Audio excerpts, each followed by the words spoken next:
माननीय स्वास्थ्य मंत्री को ये संदेश दूंगा कि वो सबसे पहले प्रयास ये करे कि रिम्स के तर्ज पर, क्योंकि आज के दौर में रिम्स का वजन काफ़ी ज़्यादा हो चुका है, रिम्स के तर्ज पर कम से कम प्रत्येक प्रमंडल में एक एक अस्पताल का निर्माण हो। ये मैं स्वास्थ्य मंत्री को आपके माध्यम से संदेश देना चाहूँगा।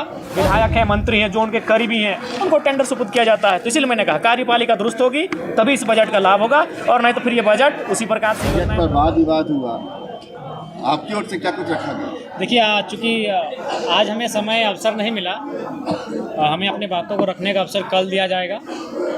और जहाँ तक बजट का प्रश्न है, निसंदेह विगत वर्ष की तुलना में इस बार का बजट में बढ़ोतरी हुआ है, लेकिन प्रश्न यही है कि बजट तो पारित हो जाते हैं, बजट सुनने में, पढ़ने में, लोगों को बताने में भी बहुत अच्छा लगता है, लेकिन धरातल पर सच्चाई मैं विगत 25 वर्षों के बजट का अध्ययन करके आया हूँ। इस बार का व्यय चूँकि अभी तक प्राप्त नहीं हुआ है, 2023-24 में कुल योग था 1,41,498 करोड़, जिसमें खर्च किया गया था 1,07,920 करोड़। उससे पूर्व प्रत्येक वर्ष का जो बजट है उसमें कुल योग, मूल बजट, प्रथम अनुपूरक बजट, द्वितीय अनुपूरक बजट, तृतीय अनुपूरक बजट, जिसका कुल योग बजट का होता है, उस राशि और खर्च की गई जो राशि का अगर आप अध्ययन करते हैं तो हमें लगता है बहुत सारी राशियां छूट जाती हैं। तो सवाल ये होता है कि विधायिका यानी माननीय वित्त मंत्री महोदय, सरकार का बजट विधायिका के माध्यम से पारित तो हो जाता है, लेकिन कार्यपालिका अपनी शक्तियों का वास्तविक रूप से निर्वहन ठीक से नहीं कर पाने के कारण इस बार भी जो विगत वर्ष है वित्तीय, उसमें मात्र 65% हम लोग खर्च कर पाए हैं, जो कि काफ़ी चिंताजनक विषय है। और महत्वपूर्ण विषय, चूँकि हम लोगों ने मैया सम्मान योजना पर काफ़ी फोकस किया, चलिए अगर उसके नाते नारियों का उत्थान होता है तो स्वागत है, लेकिन कहीं ना कहीं युवाओं के रोज़गार की बात कही जाए तो इसमें भी सरकार का स्टैंड साफ नहीं है। उसके लिए आप देखेंगे हमारा जो स्थापना व्यय होता है, जिसमें पिछले वित्तीय बजट और इस वित्तीय बजट में विशेष कोई अंतर नहीं है। इसका मतलब सरकार रोज़गार को लेकर, युवाओं के भविष्य को लेकर विशेष चिंतित नहीं है। दूसरी बात, आज अगर राज्य में सबसे ज़्यादा चर्चा सदन में किसी विषय पर हुआ तो स्वास्थ्य को लेकर हुआ। अगर स्वास्थ्य की अगर हम बात करें तो नेशनल हेल्थ पॉलिसी 2017 कहती है कि किसी भी राज्य का जो स्वास्थ्य पर बजट होना चाहिए वो कम से कम न्यूनतम 8% होना चाहिए, लेकिन हमारे राज्य का स्वास्थ्य पर जो बजट है वो 5.6% है, जो कि चिंताजनक विषय है। मैं आपके माध्यम से, लोकतंत्र के चौथे स्तंभ के माध्यम से सर्वप्रथम माननीय स्वास्थ्य मंत्री को ये संदेश दूंगा कि वो सबसे पहले प्रयास ये करे कि रिम्स के तर्ज पर, क्योंकि आज के दौर में रिम्स का वजन काफ़ी ज़्यादा हो चुका है, रिम्स के तर्ज पर कम से कम प्रत्येक प्रमंडल में एक एक अस्पताल का निर्माण हो। ये मैं स्वास्थ्य मंत्री को आपके माध्यम से संदेश देना चाहूँगा।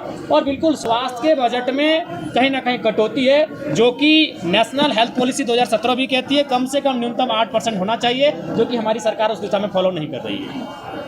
उसके धन्यवाद। दिव्यांग पेंशन, वृद्धा पेंशन और विधवा पेंशन का महिमा मंडन कर रहे थे, और वो राशि जो गिना रहे थे 1,449 करोड़। अगर एक बार में इस राशि को सुनेंगे तो बड़ा बृहद लगेगा कि 1,449 करोड़ 26 लाख बहुत बड़ी राशि है, लेकिन इस फिर ये कह रहे हैं कि 12 लाख लोगों को पेंशन दिया जाएगा। तो मान के चलिए उस राशि को अगर हम 12 लाख से डिवाइड करते हैं तो रिजल्ट आता है माफ़ कीजिएगा 1,44,926, और फिर उसको 12, चूँकि एक साल में 12 महीने होते हैं और बजट एक साल की आता है, फिर अगर उसको 12 से डिवाइड देते हैं तो रिजल्ट आता है 1,006 रुपये। यानी सुनने में क्या लगा, 1,449 करोड़ 26 लाख, लेकिन जब उसको भाग देने देते तो रिजल्ट कितना आया, 1,006 रुपये। तो पेंशन तो वही है, 1,000 रुपये ही तो पेंशन है, लेकिन देखिए महिमा मंडन कैसा होता है, क्या बजट में दर्शाया गया, 1,449 करोड़ 26 लाख दिव्यांग खुश, वृद्धा खुश, विधवा खुश, लेकिन जब उसको अध्ययन करते हैं, उसको भाग देते हैं तो रिजल्ट आता है 1,006 रुपये मासिक। वही तो है ही। तो इसलिए बजट में मैया सम्मान योजना पर विशेष फोकस रहा है, उसके अलावा कृषि पर फोकस रहा है, उसके अलावा अगर आप कहें हेल्थ पे बात की जाए, नए सृजन पे बात की जाए, युवाओं पे बात की जाए तो विशेष नहीं रहा। बाकी आप सबों का धन्यवाद। प्रत्येक दिन मैया सम्मान योजना कैसे देखा जाए? देखिए, हमें लगता है ये राज्य को विशेष दिन ये योजना टिक नहीं पाएगी, क्योंकि इसी बार क्या बजट में देखिए और पिछले बजट में जाके देखिए, मैया सम्मान की योजना की राशि को जिस विभाग के माध्यम से सुपुर्द किया जाएगा बहुत ज़्यादा उछाल आया है परसेंटेज में। बाकी जो विभाग थे उनमें तनिक कटौती भी की गई है।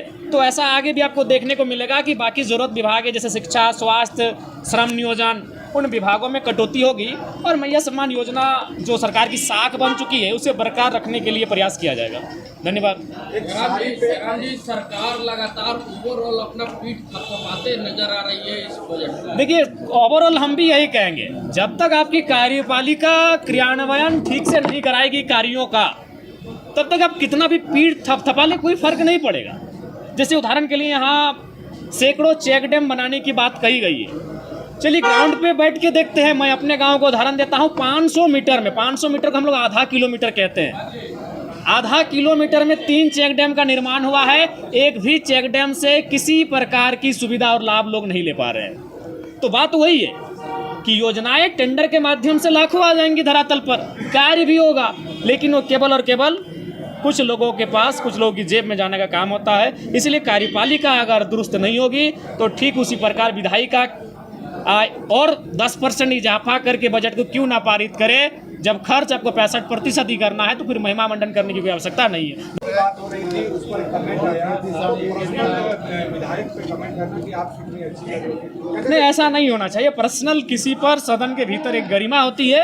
अगर आप बाहर कभी किसी मंच में भाषण में बोल दिए तो अलग बात है, लेकिन सदन में इस प्रकार मर्यादा रखना चाहिए। किसी पर व्यक्तिगत टिप्पणी नहीं होनी चाहिए। जयराम जी, सरकार ने 6 मेडिकल कॉलेज आवश्यक नहीं है, केवल वो टेंडर का काम आता है। जो विधायक हैं, मंत्री हैं, जो उनके करीबी हैं, उनको टेंडर सुपुर्द किया जाता है। तो इसलिए मैंने कहा कार्यपालिका दुरुस्त होगी तभी इस बजट का लाभ होगा, और नहीं तो फिर ये बजट उसी प्रकार से योजनाएं धरातल पर जाएंगी, काम होगा, फाइलें बनेंगी और फिर धन्यवाद। बात हो रही है, ठीक है, तो बजट में बोलेंगे नहीं, तो क्या ऐसी सम्मान योजना में हमारा दोपहर का खाना नाश्ता का पैसा जमा क्या नहीं मिल रहा? देखिए, हमने पहले कहा कटौती हुआ है, इस बात को कोई अस्वीकार नहीं करेगा। मैया सम्मान योजना की साख को बचाने के लिए बाकी विभाग की कटौती हुई है, ये सत्य है।